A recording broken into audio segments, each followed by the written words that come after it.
친절한 시사, 시원한 통찰, 출발 새 아침.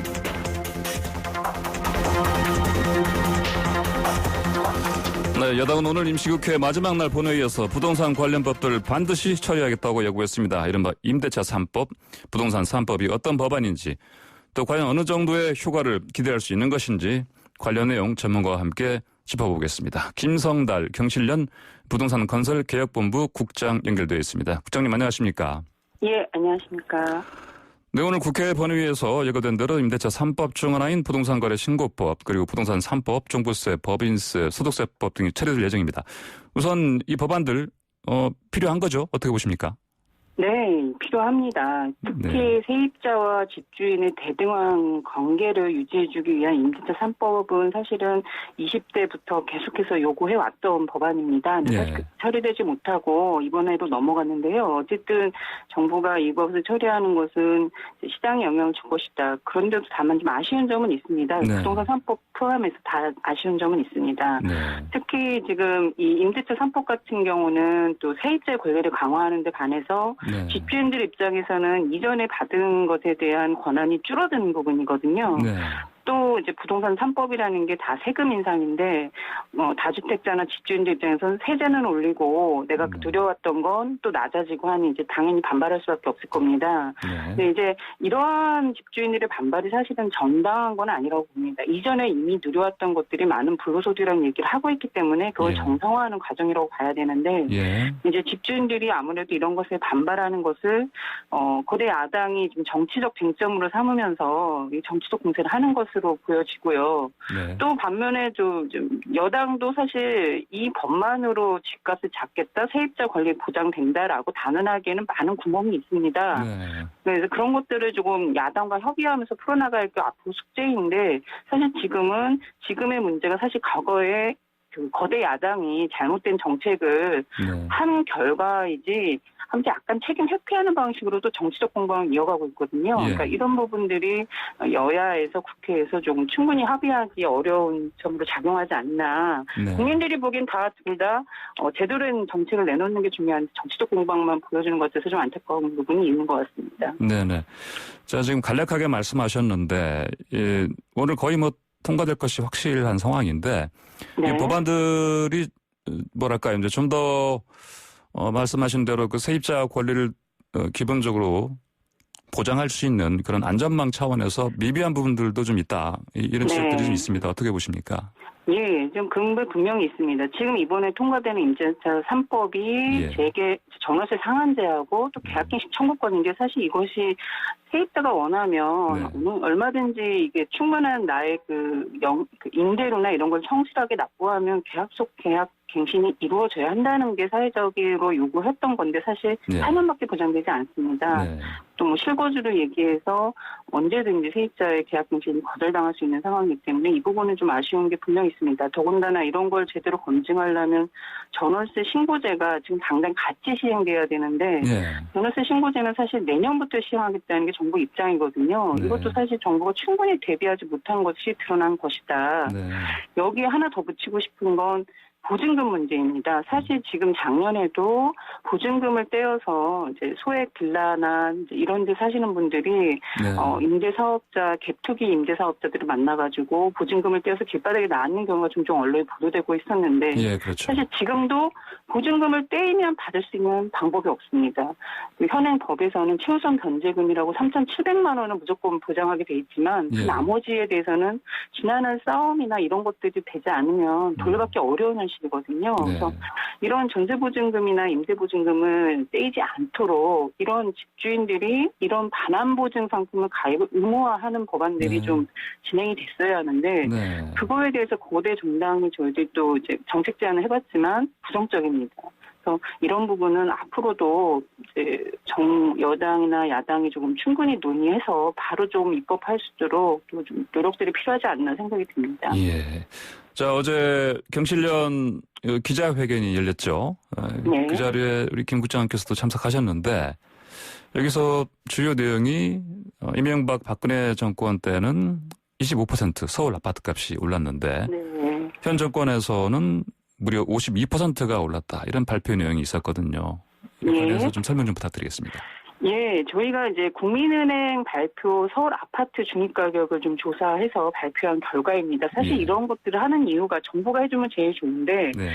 대통령께서나 이제 국토부 장관께서 지금 집값이 심각하다라는 말씀을 안 하십니다. 안정화돼 있다. 네. 국민들이 체감하는 것과 다른 말씀을 하시는 건가? 그래서 좀 정실련이 아파트 값의 변화를 좀 곳곳이 찾아서 알려드리고 있습니다. 근데 네. 말씀하신 것처럼 국민은행 가격으로는 3년 만에 3억이 올랐습니다. 서울 아파트값 한 채 기준으로. 예. 상승률만 52%인데요. 네. 이게 3년만 52%인데 과거 정부로 이명박 정부, 박근혜 정부 8년 동안 오른 상승률은 1.25억 원. 약 상승률이 25%입니다. 네. 그러니까 8년 동안 25% 오를 때 이 문재인 정부는 3년 만에 52%가 올랐으니까 네. 이제 어마어마한 빠른 속도로 오르고 있다. 이런 얘기를 드리고 싶고요. 네. 근데 이제 여기만 오른 것도 아닙니다. 경실련이 청와대 참모들 또 국회의원 재산, 시의원, 구청장 재산 다 조사했지만 다 50%로 수렴됩니다. 네. 어제 시민분도 전화해서 50% 아니다, 100% 올랐다. 내가 사려는 아파트는 100% 올랐다는 말씀까지 해주시고 있는데 이렇게 좀 아파트 값이 심각한 상황인데 정부는 여기에 대해서 14%라고 하시거든요. 네, 14%. 그러니까 그것에 대해서 누군가는 검증을 해줘야 되는데 네. 그런 노력들이 필요하다고 봅니다. 아, 그렇군요. 자, 이 같은 추이가 계속된다면 문재인 정부 말기 수습하기 어려울 정도로 아파트 값이 크게 뛸 거다. 이런 경고도 하셨습니다. 네, 그럴 수밖에 없는 게 예. 저희도 이렇게 과거와 이번 정부의 상승률의 차이가 크다고 하지만 네. 정부도 사실 그건 인정하셨어요. 정부가 공개한 자료를 보면요. 예. 과거의 상승률은 문재인 정부 상승률과 비교를 하면은 12배의 차이가 납니다. 12배. 국민은행보다도 더 가파르게 문재인 정부에서 상승했다는 걸 정부 통계에서도 읽혀지는 부분입니다. 예. 이렇게 빠른 속도로 상승을 한다면 당연히 나머지 2년 동안에 정부가 획기적인 근본대책을 제시하지 않는다면 아파트값은 천정부지로 치솟을 수밖에 없다. 사실 지금 정부가 최근 한 50일 동안에 6.17 대책, 70 대책, 오늘 또 대책을 발표할 예정이라고 하지만 예. 집값이 떨어지지 않습니다. 이미 시장이 정부 정책을 믿고 있지 않은 상황이라는 거거든요.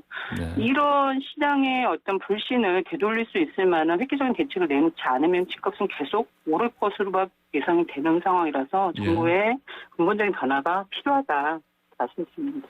획기적인 대책, 근본적인 변화 말씀하셨는데 예로 네. 어떤 걸 들 수 있을까요? 네, 지금 오늘도 이제 공급 확대책이 나오는데 사실 매우 네. 우려스럽습니다. 네. 지금의 집값 불안이 물량이 부족해서 생겼다라는 것에 대해서 결코 동의할 수 없는 게 네. 이명박 정부 때 집값이 떨어질 때 오히려 강남의 재건축은 거의 일어나지 않았습니다. 물량이 그때도 수도권에 서울의 좋은 곳에 공급이 돼서 집값이 떨어진 게 아닙니다. 그때는 종부세도 완화했는데 떨어졌습니다.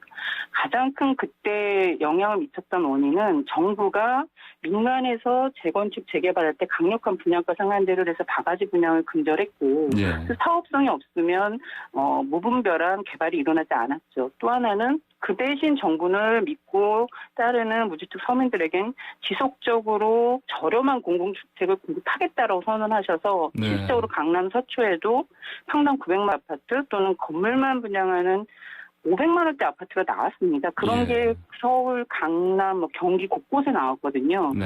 그런 것이 집값 하락으로 이어졌다. 근데 오늘 발표할 공급대책을 지금 들여다보면 언론에 나오는 것만 보면 재개발, 재건축 사업의 용적률을 올려준다. 신도시에서도 용적률을 올려준다 해서 물량을 늘리겠는데 그게 저렴하다라는 얘기를 안 하십니까? 저렴하고 네. 공공주택이라는 얘기를 안 하시니 그럼 과거에 판교에서 나왔던 그런 판매형 아파트를 통해서 공기업과 건설사에게만 네. 막대한 이익을 안겨줬다는 평가가 있었거든요. 예. 그런 아파트 공급을 다시 하겠다는 것인가. 그러면 시장은 이건 또 돈이 되는 사업이구나. 또 돈이 네. 되겠구나. 이렇게 읽혀지면서 집값이 떨어지지 않는 거거든요. 근데 네. 정부가 고장난 공급 시스템이다. 저희는 그렇게 부릅니다. 공급을 하면 당연히 공기업이 서민들을 위한 아파트를 공급하셔야 되는데 거기서 이익을 가져가려고 하고 건설사도 건축비를 부풀려서 이익을 가져가려는 구조를 그냥 놔두고 공급을 하면 안 되는 거죠. 네. 기존 방식대로 이를테면 뭐 LH라든지 그리고 LHC가 네. 끼고 있는 다른 민간 건설사들의 배만 불려주는 그런 방식으로 진행될 가능성이 그렇죠. 높다 이런 말씀하시는 그리고 거고. 이제 공공주택 재고량을 계속 올리겠다라는 게 문재인 정부에서 강조해왔던 건데 그러려면 지금이라도 하나라도 더 공공이 보유하면서 저렴하게 내주는 주택들을 찾으셔야 되는데 사실 정부는 공공주택 보유를 반은 보유하지만 반은 다 팔아서 민간에게 내놓겠다는 거기 때문에 결과적으로 공공주택 재고량을 우리 목표치에 가져가는 거 한 20%, 12% 얘기하시거든요. 12%는 넘어야 된다. 매우 더디어 가는 상황에서 서민들의 주거 불안을 어떻게 해소할 것이냐 저희가 물을 수밖에 없습니다. 네, 걱정이 큽니다. 이제 말씀하신 대로 이제 공급량을 무조건 늘리는 방식이 아니고 실제로 일반 서민들이 저렴한 값에 주거 공간을 얻을 수 있는 그런 방식으로 정책이 가야 되는 건데 오늘 뭐 예상되는 그런 발표 내용은 그럴 것 같지 않아서 걱정이 크다는 말씀이십니다. 예. 자, 또 경실련에서 최근 21대 국회 21대 의원들의 부동산 재산 분석 결과를 발표하셨습니다. 어떤 내용입니까? 네, 저희가 분석을 해서 발표한 이유가 3년간의 부동산 가격이 이렇게 올라서 고통스러운데 왜 국회는 아무런 노력을 안 하시냐라는 문제에서 출발을 했습니다. 공직자 재산들을 계속 분석해서 발표했는데 매우 부동산이 많습니다. 부자들이 많으세요. 그래서 1인당 평균 부동산 재산이 21대 국회 같은 경우는 14억입니다. 국민들이 3억 정도 되니까 국민들의 4-5배 재산을 가지고 계시고 다주택자도 많으십니다. 2주택 이상 보유, 본인과 배우자 기준으로 2주택 이상 보유하신 분이 29%인데 사실 이건 국민들 눈높이에서 매우 부동산 부자라고 읽혀질 수밖에 없는 수치고요. 여기에 정당별로 차이는 좀 있습니다. 미래통합당이 1인당 평균 부동산이 21억, 민주당이 2배고요. 또 다주택 비중도 미통당이 40%로 민주당이 2배입니다. 그러니까 부동산 부자는 사실 미래통합당이 더 많으시다. 이런 결과가 나와서 미래통합당이 지금 현재 정부의 집값 정책에 대해서 조금 이제 문제는 삼고 계시지만 근본적인 대안을 제시하지 않으시거든요. 그래서 그런 노력들을 해주셔야 됩니다. 이렇게 부동산이 많으시는 분들이 그런 노력들을 안 하면 국민들로서는 이거 정치적으로 문제만 삼지 사실은 집값을 떨구려고 하는 의지는 없는 거 아닌가 더 비판할 수밖에 없거든요. 그래서 이런 이제 말씀을 드리고 싶고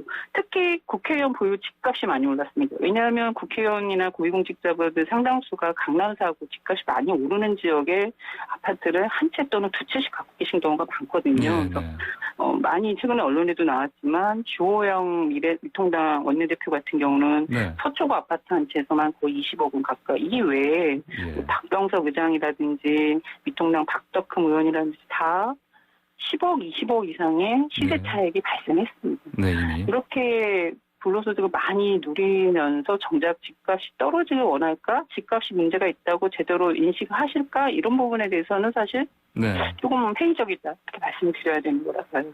그러면 특히 이렇게 아파트 같은 이제 고가 부동산 가지고 계신 분들은 이를테면 뭐 국토위라든지 관련 이를테면 주택정책 다루는 상임위에는 배정하지 말아야 한다 이런 의견도 있을 수 있겠는데요. 어떻게 보십니까? 당연히 저희는 이해충돌 여지가 충분하다. 왜냐하면 실질적으로 그 부동산 부자인 대표적인 의원이 박덕흠 의원이십니다. 지금 3선이신데요. 3선 내내 국토위 또는 기재 주택정책만 다루는 데에서 상임위 활동을 하셨습니다. 근데 사실은 강남에만 고가 아파트 2채를 가지고 계시고 그 외에도 아파트 주택이 4채, 토지 부동산 가액만 290억 원을 가지고 신고가액 기준으로 이렇게 막대한 부동산을 가지고 있는 분이 국토위에 계시고 또 거기에 이현승 의원도 마찬가지세요. 강남 부자이신데 국토위 활동을 하시면서 문제는 그분들이 그 안에서 발의하거나 하시는 법안들 내용을 좀 들여다보면 보유세 강화를 역행하도록 어떤 공시지가 인상을 제한한다든지 현실화를 제한하는 거죠. 또 하나는 바가지 분양이 문제가 되는데 분양가 상한제도 건설업계 이해 때문에 그걸 폐지하자라는 이런 법안들을 발의하고 계시거든요. 사실 국민들 눈높이로 보면 이해충돌 우려가 매우 크다고 볼 수밖에 없습니다. 네, 알겠습니다. 자, 오늘 말씀 여기까지 듣겠습니다. 감사합니다. 감사합니다. 네, 지금까지 김성달 경실련 부동산 건설개혁본부 국장이었습니다.